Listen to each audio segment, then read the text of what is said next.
passage of the Federal Gold Act set the price of gold in the United States at $35 an ounce, and it remained that way for many years.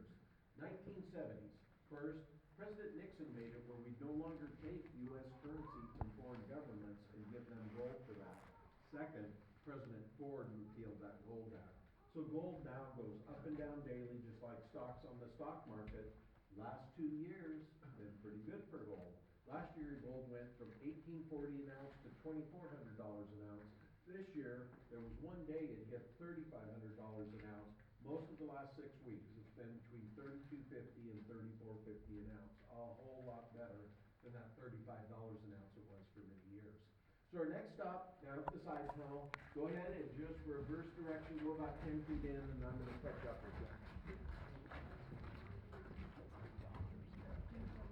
Yep.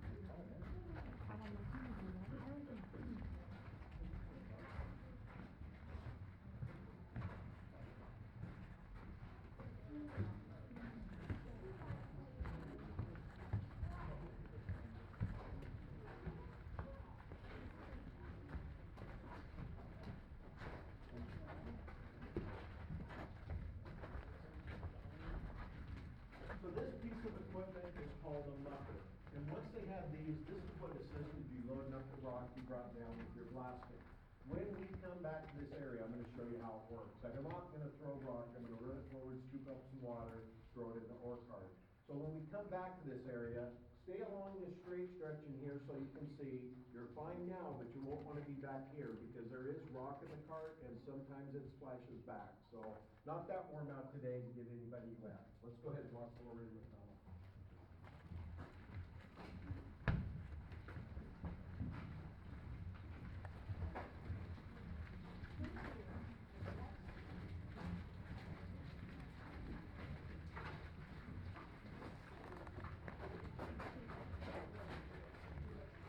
So this area of the tunnel is called the Pretty Wall. And it's called that because of these large white quartz veins that are running through the rock here. When they were tunneling, this is what they were trying to follow. This is where most of the minerals are. Now, in the quartz in this mountain, there was what they called the free gold or the native gold. That would be visible gold. Flecks, streaks, sometimes bands of gold in the quartz. You break up the rock, that separates the gold out of it. But besides the free gold in this quartz, there was silver ore. It's oxidized, it's black in color.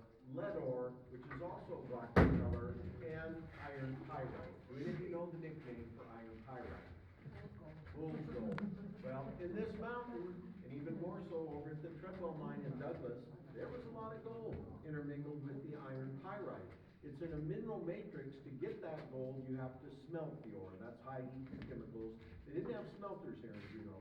They'd run the ore through the milling operation, bag up the mineral concentrates, and went back to San Francisco. They would smelt the ore there, get the remaining gold, silver, and lead, and they'd send a payment back to the mine. Let's walk all the way to the end. Some of you hop up on this deck. We want to squeeze all the way down so we can see.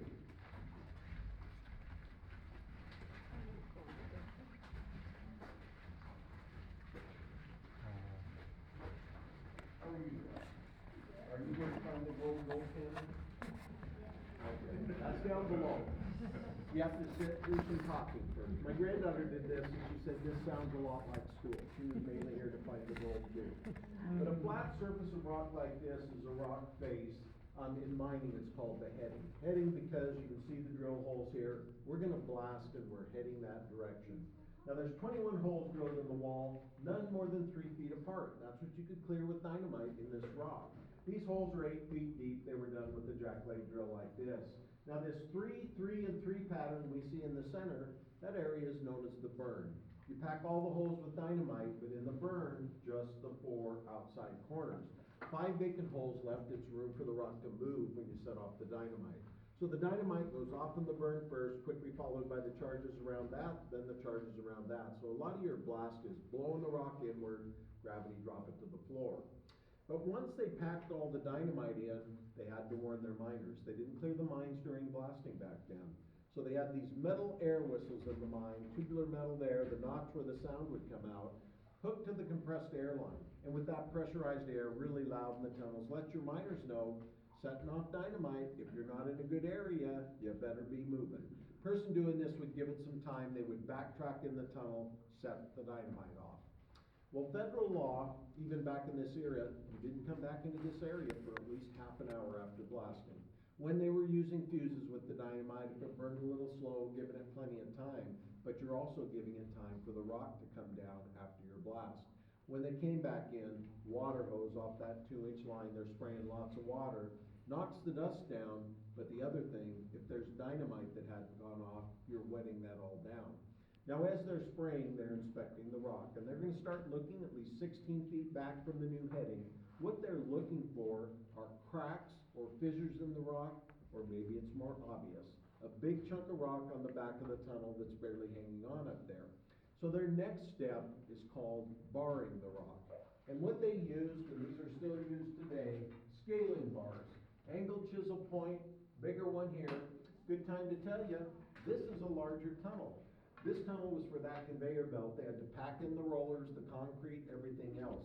Tunnels that your miners were normally working in, maybe 6 feet high, maybe 6 feet across, not nearly this big. But if there was a rock above me, I'd get off to the side, I'd wedge this in there, and I'd reef on it to bring it down. If there was a crack or fissure in the rock, I'd work my way along that, see if there's any loose rock in there. Rock coming down from the back of the tunnel, one of the ways that miners got injured or killed. Another was the explosives. Early years, black powder, that was hard to work with. The first dynamite had the nitroglycerin in it, and it wasn't always stable. So reading books on mining, couple examples where a driller is drilling holes, put the dynamite in, hits a hole that has the dynamite in it. That was the end of that miner.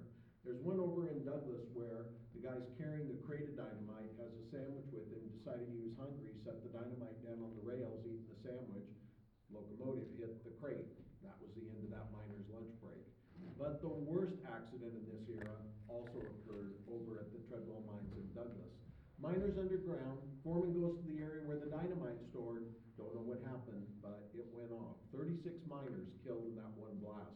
Still the worst mining accident in Alaska.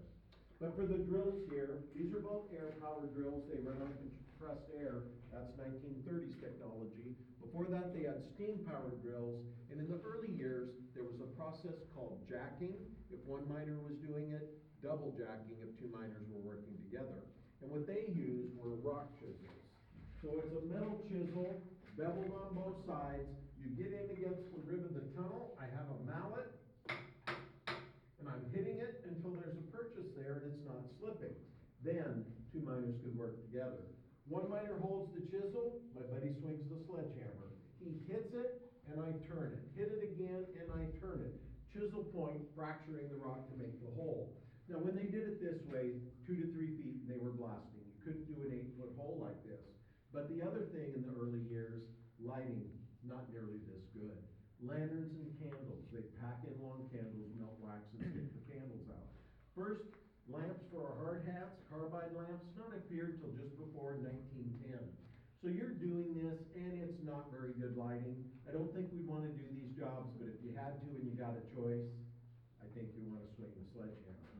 This guy's hands would get rattled every time he hits it. They're good at swinging the sledgehammer. They're doing this hours a day, every day. But you can see if he misses, my wrist and forearm are right there. So the drills come out, faster drilling, safer for your miners. There's 2 types of drills here. This one is called a stoper drill, and it's used for drilling vertically just like they set it up here. This is the jackleg drill, became the real workhorse for mining once these came out. So I'm going to demonstrate the jackleg drill.